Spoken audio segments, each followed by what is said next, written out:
Hello and welcome to the ACR Journals on Air podcast. I am your guest host, Mahir Kumar, filling in for Vicky Shamagan. Today, we are going to discuss a topic that is very near and dear to my heart. That topic is ageism. I would love to be lighthearted and joke about it, but it's a serious issue that rheumatologists and rheumatology patients alike will have to deal with at some point in one way or another. For that reason, we are grateful to have Dr. Aaron Smith here to discuss his manuscript, appropriately entitled Ageism in Rheumatology, the Healthcare Professional's Perspective. It was published in Arthritis Care and Research, and a link to the manuscript and to disclosures are in our show notes for today. So let's welcome Dr. Aaron Smith, who is the first author of the manuscript, along with Drs. Pooja Ajanta, Jia Lee, Namrata Singh, and Una Makris. Aaron completed his medical school and internal medicine residency training at UT Southwestern in Dallas, where his main research interests focused around the care of older adults with rheumatologic disease, under the mentorship of Dr. Una Makris. He is currently a second-year rheumatology fellow at UNC Chapel Hill, where he works with Dr. Sarah Sheikh. Listeners, that name may sound familiar because she was a guest on this podcast earlier in the year, so please check it out. Dr. Smith's current research focuses on improving care for patients who have lupus-related fatigue and brain fog. He's also involved with state-level medical advocacy efforts with the North Carolina Medical Society and the North Carolina Rheumatological Association.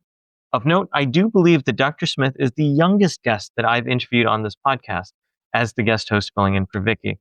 I think that is very appropriate. So welcome, Dr. Smith. Thank you. Glad to be here. So we can start from the beginning of the manuscript. In the introduction, you mentioned that here is an urgent need to educate the rheumatology field about aging principles and to adapt clinical practices to provide better care for older adults with rheumatic diseases. Why is that so? The world is really rapidly aging. The average age in our population, in our country, is no different. And as those changes take place, our patient populations also grow older. And with older adults, there's a lot of special challenges and also opportunities in the care of older adults. And many of our diseases and the medicines that we use to treat them, many of those things, they also interact with age-associated illnesses and comorbidity. For instance, CKD is increasingly common in older adults. And NSAIDs, a mainstay of symptomatic management for us in rheumatology, and methotrexate, another mainstay of disease-modifying therapy. Both of those can be a little challenging to prescribe in that patient population, or perhaps not appropriate at all. And with this patient demographic becoming more frequent, I think it's important for us to improve our ability to care for them appropriately. And we don't necessarily have to reinvent the wheel. There's a whole field of geriatrics that has been working on and thinking about these issues since the inception of the field, essentially. And I just like to give a plug here for a mental framework called the Geriatrics 5Ms. It's the 5Ms are medication, morbidity, mind, mobility, and what matters most. Those are considered to be key in the treatment of geriatric patients and sort of unifying their care and allowing for improved geriatric care of older adults. And I think for us, I think it's easy for us as rheumatologists to appreciate that many of our illnesses, when an older adult's diagnosed with them, can really compound polypharmacy, which is sort of what the medication M represents, and can drastically increase the complexity, the multi-complexity of the patient, or comorbidities of the patient, and then can also really have a profound effect on a patient's mobility as well. All really key parts of the 5Ms. But I think for me, the fifth one is the one that is most important for us to sort of think about. And that's what matters most. Because I think just as with other illnesses, it's really important to find out what really matters to a patient. It's just the same for us in rheumatology to really understand what our patients want out of their care, what their goals are, what their fears are, and understand what makes them unique and how they would like us to approach their care. There's many things, but those are some reasons I think it's really key for us in rheumatology to understand these things. Absolutely. I couldn't agree more with you. So that brings us to the topic of ageism. So tell us a little bit about ageism. Why does this matter? That's the fifth M that you were talking about. But why does this matter, especially for rheumatologists? Yes, so ageism is a broad category. It includes stereotypes, age-based stereotypes that we might have, how we think about other people. age-based prejudices, how we feel about people based on their age, and then, of course, discrimination, which we often think about when we think about all the isms, i.e., how we actually act and how we treat others. And there's a really big report that just came out from the UN just a couple of years ago looking at ageism around the world. And they found that it was ubiquitous. There weren't any countries where it had been studied where it wasn't present, and it was often present at very high frequencies, so with up to about 50% of people on average around the world adhering to these sort of age-based stereotypical thinking, prejudice, discrimination, those sorts of things. And it's not just limited to older adults. This can also be directed towards younger people, but very, very common and underappreciated problem. And it's a problem that wears a lot of different faces. So I think the easy thing to think about and sort of appreciate would be interpersonal ageism. That would be, where someone is actively mistreating someone based on their age. And so for us in rheumatology, perhaps there's a rheumatology provider who's offering a different treatment or not treating a condition at all simply due to the age of the patient. But there's also societal ageism, structural ageism.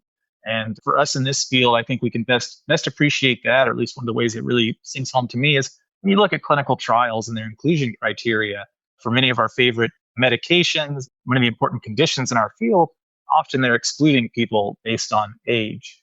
I mean, sometimes those age cutoffs are fairly low, and that can make it a little bit challenging to know how would be most appropriate to treat certain patients if there's never been clinical trials done in their demographic. And then the kind of ageism is often forgotten, and it would be self-directed. And it can be the most insidious. And so self-directed ageism in other fields, has been studied a fair amount. And it can have really profound effects on health outcomes for patients. It's been found that patients with increased self-directed ageism have reduced medication compliance, reduced frequencies of healthy behaviors like exercise, smoking cessation, healthy eating, and worsened health. In having increased self-directed sort of ageism or worsened expectations regarding aging outcomes would lead to, worsened outcomes years down the line. And so in this sort of background, for me, the things that really sort of made me excited and wanting to be involved in a project getting at ageism in rheumatology, there's some really interesting Medicare claims data looking at how often patients with late onset rheumatoid arthritis are prescribed DMARDs or biologics, and comparing that to younger populations, or even just late onset rheumatoid arthritis, young versus older populations. And there's a significantly reduced likelihood for patients with this rheumatic disease to be prescribed these medicines. Now, those studies can't look and say, was that appropriate? Did the patient absolutely refuse to take this medicine? Did the patient have comorbidities or frequent infections that really took it off the table? That kind of data can't really look at that question. But they are significantly less likely to be prescribed. And so what is the reason for that? What are the reasons for that? And then there have been some pretty big studies recently trying to estimate the cost of ageism in the US. And it runs into billions of dollars of medical costs associated with ageism. And then lastly, and I think something very significant for kicking off this particular project, were patient stories. Some patients who were advocates for their condition. My mentor, Dr. Una Macrease, she was at a session where a patient was describing how they felt as they had aged with their rheumatic disease, that they were getting treated differently by their rheumatologists and were not really being listened to in the same way. Maybe their pain was being blown off. Maybe they weren't being offered medicines when they felt like new medicines when they were flaring and when their current treatment wasn't working well, those sorts of things. And so that sort of was the genesis of why we decided to sort of look into ageism. It's a big problem with many different facets, many different issues associated with it. We wanted to look at least a couple of the facets. Absolutely. Your article tackles this huge issue from the perspectives of healthcare professionals, and that certainly pertains to this facet of interpersonal ageism. Why did you choose this approach to understanding ageism? Yeah, we really wanted to get a better appreciation for what was going on in that provider-patient interaction. And so something still in the planning stages would be looking at it from the patient perspective as well, because I think that patients have a lot that they could tell us about this. But because it was a little more tractable to do it, we also wanted to look at it from the perspective of healthcare providers. I think, there's a lot of systemic things that can determine what medication a patient will get. Perhaps what their insurance will pay for is one thing, for instance. But really that interaction between healthcare providers and patients really sort of, those are the two big ingredients for what kind of treatment a patient gets onto. So we really wanted to try to figure out, was there any sort of ageism on the part of healthcare providers that might be affecting how patients are treated? And I think another piece of the study we did is we weren't just looking at that. We wanted to get a broad perspective from healthcare providers, sort of a boots on the ground perspective about challenges in taking care of older adults. And so our study also had several questions sort of collecting that information. I think another thing that's really key here is that most of us, we aren't going to be setting public policy. We aren't going to be running large clinical trials. There are people that do those things, but they're a relative minority. But all of us rheumatologists are involved in this gray area where we're interacting with the patient and we're trying to pull out what they'd like to achieve with their care, what they'd like to achieve with their treatment, and trying to turn that into a treatment plan that can help them to get there. And it's a real gray area, a really complicated area. And when we're in that gray area, we can do subtle things, like we could counsel patients to reduce their desire to be on immunosuppressants. We could pitch the medicine in such a way that we're trying to sort of push the patient to say, no, I don't want to be on methotrexate, or no, I don't want to try a TNF inhibitor. We can also look at the patient's chart and say, you know what, I think this patient's too old to be on XYZ treatment. And obviously, I think consciously, most of us, we probably wouldn't do this, but these are sort of things in the background that can be going on. And then lastly, I talked about how profound the effect of self-directed ageism can be on patients. We can also reinforce self-directed ageism by the ways that we talk about a patient's function and our expectations for how they'll be able to do in the future. And so there's a lot of ways that we can sort of interplay with this. And we really wanted to take a look and really take a dive into this. Yeah, gray area is a bit of an understatement here, given all the grayness and the multifaceted nature of ageism that you mentioned earlier. How did you and your co-authors go about measuring these kind of variables and establishing these kind of outcomes that you'd like to know? I think it's a super complicated thing. And I would say we don't have the final word on this. We wanted to sort of open a conversation, and we wanted to take a first stab at getting this. No one's collected this information about rheumatologists before. And so what we did is we put together a survey. This is a survey-based study of healthcare providers, and we predominantly ended up with prescribers, but we allowed anyone who cared for rheumatologic. We invited anyone who cared for patients with rheumatologic diagnoses to complete the survey, including physical therapists, social workers, et cetera. And the questions we included, we had several free response questions essentially to sort of just collect information from the field, from people completing the survey about their thoughts about caring for older adults, specific challenges caring for older adults, things that they felt like were solutions that we were in need of, things like that.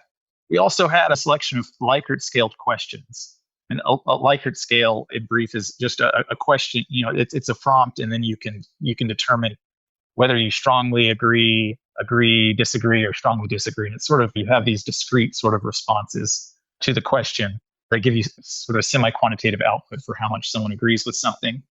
And then we also measured the participants' age-associated stereotypical beliefs using this scale called the ERA-12, or the Expectations Regarding Aging 12. It's a validated measure for assessing how strong participants' age-related stereotypical beliefs are.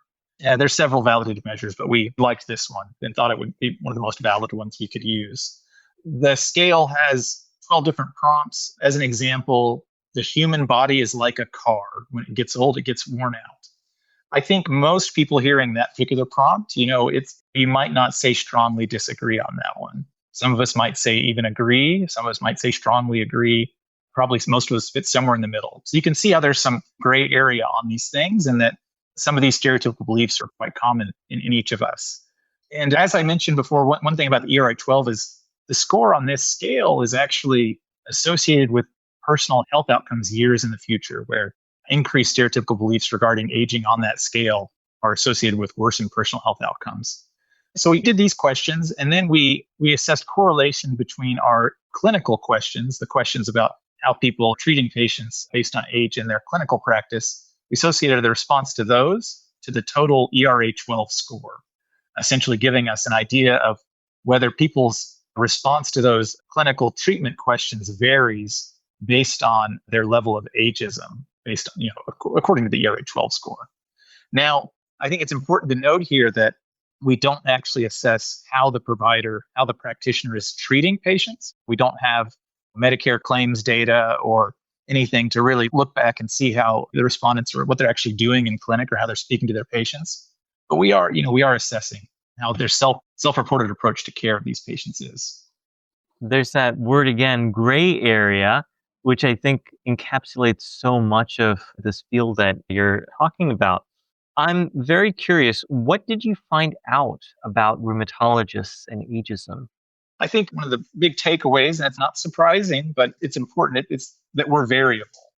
And so the people responding to the survey, some of them strongly disagreed with essentially every single stereotype regarding aging, and then some were more in the middle as far as their response to that scale. And so we have a wide variety of how each of us thinks about aging and aging's effect on health and outcomes. Another interesting thing, we had a prompt assessing whether the survey respondent had seen other healthcare providers speaking poorly of older adults. And that was not a common thing. Only a fifth of our respondents reported it as having seen other healthcare providers speaking badly of older adults. But some of the things that I found fairly interesting in our findings, that many really important clinical practices seem to be associated with the strength of age-related stereotypes in the respondent. So one of the prompts that we had was, it was asking, in older adults, I tend to focus more on symptomatic relief than disease-modifying therapy. So perhaps shifting from methotrexate more to NSAIDs and prednisone, that kind of thing, or maybe even to opioids. That kind of dichotomy there, that kind of approach. We found that patients with higher age-associated stereotypes based on the ERA score were more likely to agree with that statement, more likely to agree that they would shift from disease-modifying therapy more to symptomatic relief as patients aged. There were also associations between the respondents' perception of patient beliefs about aging. So if you yourself had worsened perspectives about aging, you would report that patients, older adults, also had those same perspectives about aging. And if you had increased age-related stereotypes on the ERA-12 scale, you would be more likely to report that older adults are more worried about treatment risks than they are interested in the positive effects of treatment. And you would also, interestingly, in addition to feeling that patients were more worried about treatment risk, you would also report that you were more likely to counsel them about and focus on the risks than focus on the benefits. So whereas in a younger patient, you might have a different calculus there. In an older adult, as someone aged, as someone who was older, you would focus more on the risks of treatment than the benefits of treatment. And lastly, there was this association between how your reported enjoyment of caring for older adults and in the strength of those stereotypical beliefs regarding aging. And so in multiple different ways that are really pertinent to the care of older adults with rheumatic disease, there's these associations. And so that would suggest that based on our own biases regarding aging, we're potentially changing our counseling of patients to get them to avoid medicines, potentially. We're changing what we're prescribing to patients to a more of a symptom-focused approach. And we're also perceiving our patients' beliefs differently about aging and treatment risk. One thing that I thought was really interesting, though, is that I mentioned the geriatric 5Ms in the beginning of this podcast, but reported awareness of those geriatric 5Ms, that was associated with reduced stereotypical beliefs regarding aging. It's a correlation, but I thought it was interesting. So you mentioned many of these really interesting associations. Were any of these really surprising to you or to your co-authors? Was there any time in which you looked at the data through the analysis and said, well, that was truly something that nobody would have expected before we did this research? I think one of the things that I thought was really interesting, and I don't know quite how to put it together, we had two questions. There was yes/no questions that we went and correlate back to these ERA-12 scores. One was if you had geriatric specific training in the past, and one was, are you familiar with the geriatric 5Ms? Okay. And essentially the same exact number of people answered yes to each of those questions, but they were not the same people. And the people reporting geriatric training in the past, there was no correlation with ERA 12 scores for that group. And I thought that was really interesting. Now, the geriatric 5Ms are kind of new. And so there may be a little bit of a recency bias there that maybe the people that are aware of these geriatric 5Ms are a little bit more up on geriatric principles and continuing education, that kind of thing. But I thought that was really interesting. I wouldn't have expected that to be the case. I would have thought there'd be significant overlap between those two, but there was not enough overlap to have both have the same correlation. For the other main findings, I wasn't that surprised. I didn't know that we were going to find statistical significance or anything like that, but it kind of makes sense philosophically that if you expect aging to go poorly, then you might be hyper-focused on risk for your patients. And some of these things are also self-reinforcing. If you're telling your patient medications are risky, then of course they're going to be more worried about treatment risk, and it's going to feed back on itself. And you're going to be stronger and stronger in the belief that older adults are worried about treatment risk. And the other thing, is that some of these things can potentially have a little bit of a reverse correlation, right? So if you're used to seeing patients do very poorly, if maybe your patient population of older adults is particularly unhealthy, then perhaps for you, you might have a stronger correlation in your mind for age being something to really watch out for. And so these can sort of feed back on themselves. And so to me, a lot of it makes sense, but I didn't really expect that geriatric training to not be significantly associated. Yeah, these takeaways that you mentioned are intriguing and pretty novel, at least for me. But with all studies, there are important limitations. So, what are the limitations of the study that you think readers and listeners should be aware of? So I think there's a couple of really, really, really important things. And I've kind of touched on this a little bit while I was going through, but some of the really important things. One, this is not a random sample. Okay, so these patients, this survey was recruited from people that were in the social networks of the co-authors, a social network formerly known as Twitter, similar places like that, and then also at academic academic meetings like ACR Convergence, and especially recruited from a lot of the age and geriatric focused rheumatologic talks. Some of them were kind enough to put the QR code up for our survey. And so we ended up with a more academic sample. There wasn't a complete lack of other people, but it was overrepresented for academic folks. And it's going to be overrepresented for folks interested in geriatric rheumatology, people who might be expected to have reduced age associated bias, people who might be expected to sort of be aware of a lot of geriatric principles and be trying to already implement them in their practice. And we also ended up with a more female, younger population. And although we included people from around the world, it was mostly American as well. And so I think because it's not a random sample, I think when you think about the results, you don't want to use the findings there to estimate total rheumatologist attitudes in the US. So for instance, on our study, the average ERA 12 score, it ended up being equivalent to, on average, disagreeing with the stereotypes regarding aging. I definitely wouldn't use that to estimate that all rheumatologists in the US average out at disagreeing with the stereotypes regarding aging. So that's a major caveat. And then this is a correlative study. We don't know what the respondents to our survey are actually doing in clinical practice. We only know what they're telling us. And so we can't say that someone is actually withholding DMARDs from a patient just solely based on age. We really can't. Yeah, this is super fascinating because among the 255 surveys, I was one of the people that actually took it.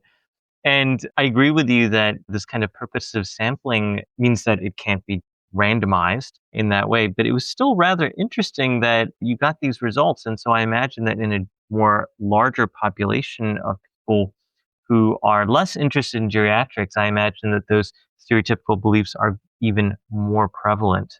Yeah, I would 100% agree with that. For sure. We don't know. We can't say, but 100% for sure. And we did do some cross-sectional things looking at private practice and things like that, but there is no way to control for that.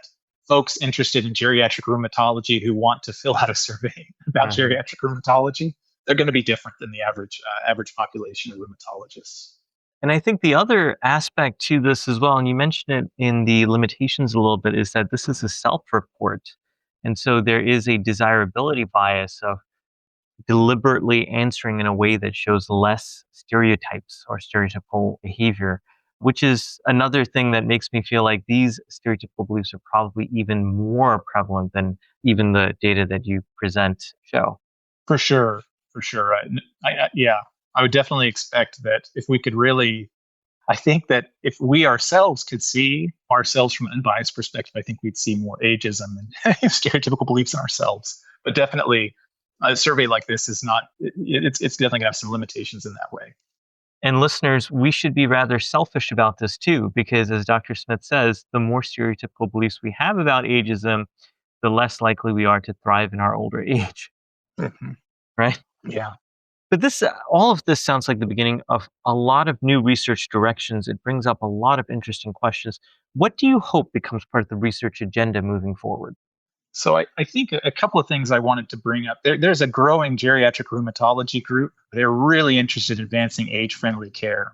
My mentor, are very active in this group of rheumatologists, and so if you want to contribute, if you want to be involved, whatever that level of involvement is, I encourage you to get involved with them. They are active on Twitter/X. And I was just talking to my mentor, Dr. Una Macris, before being involved in this podcast about this, and she would always looking for collaborators. I think some really key things that we need in rheumatology, and these are sort of basic basement level sort of goals. I think getting more patient perspectives on ageism and its presence in rheumatologic care would be really helpful. Do our patients feel like they're heard? Do they feel like sometimes the number of their age is really changing their care? And anecdotally, there are certainly patients who feel that way. But I think getting it more systematically and getting a larger group of patients turning anecdote into data, I think that would be great. The World Health Organization and others have been developing educational interventions. I think trying to pilot some of these in room, seeing if they work, I think those would be great things. There's a lot of things that could be done. We could say, let's make the geriatrics 5Ms part of rheumatology fellowship training. But I think it'd be great to know if some of these things that we could try, they would work, if they would actually make changes in clinical practices, or at least do they make changes in people's stereotypical beliefs regarding aging. And I think overall, though, there's so much work to be done in this space, and the aging population is only increasing. And we serve our patients well when we can sort of understand their special needs and make sure that we're caring for them in an appropriate way, regardless of age. Yeah, so if you could give a 2 sentence summary highlighting what practical actions that we can take in our everyday clinical practices, what would that be? I think there's two key things. One, we need to understand ourselves, our own biases, our own impulses, and we need to do our best to avoid letting those hidden undercurrents drive the counseling and care of our patients. Secondly, we need to understand our patients. Who are they? What are their treatment goals? What are their fears regarding treatment? Because if they are a person to us, they won't be a number. Absolutely. And as we mentioned a little bit earlier, you happen to be one of the younger guests on the ACR Journals on Air podcast. You're, in fact, in your second year of rheumatology fellowship. Even more so, if I'm understanding correctly, a lot of this work was done in residency when you were under the direct mentorship of Una Macris. So you've done a lot already. What do you hope to accomplish in your career between now and the time that you enter your own senior citizenship status? That's a great question. I would say I hope that when I reach the end of my career, I'll be able to look back and feel comfortable that I did my best to give appropriate care to all my patients, regardless of age, and I was a consistent ally and advocate for all patients, including those who are often marginalized. I do hope that some of my efforts, whether in research, clinical care, advocacy, also impact the care provided by others around me. But the first step is the one that we take ourselves to change our own selves, to change our own practice. And so I hope that I can, bare minimum, at least achieve that when I look back on my career. Yeah, I am so deeply grateful for your time, Aaron. It has been inspiring to see how you and your mentors are shining a light on this form of bias. But unfortunately, that is all the time we have for today. If readers would like to learn more about ageism, there's actually a little bit more. This is a shameless plug in the Rheumatologist in October in the Ruminations column. It is something that is close to my heart as well. Overall, I would like to thank all the people working on the front lines to make this world a better and fairer place for folks that have rheumatologic diseases. As Dr. Smith had mentioned, ageism is widespread, it's invisible, and ultimately very harmful, not just to our patients, but to ourselves. At the same time, changing attitudes is difficult and often very unsatisfying, to say the least. My hat goes off to the hardworking people like Dr. Smith and his co-authors who are uniting together and are living up to these immense challenges. And of course, I am thankful to all of you for listening to this podcast. We will see you all next time, a little older and a little wiser. The ACR Journals On Air podcast is a production of the American College of Rheumatology. Please follow at ACRheum on social media. Email us at podcast@rheumatology.org and rate and subscribe to our podcast at acrjournalsonair.org or wherever you get your podcasts. Take care.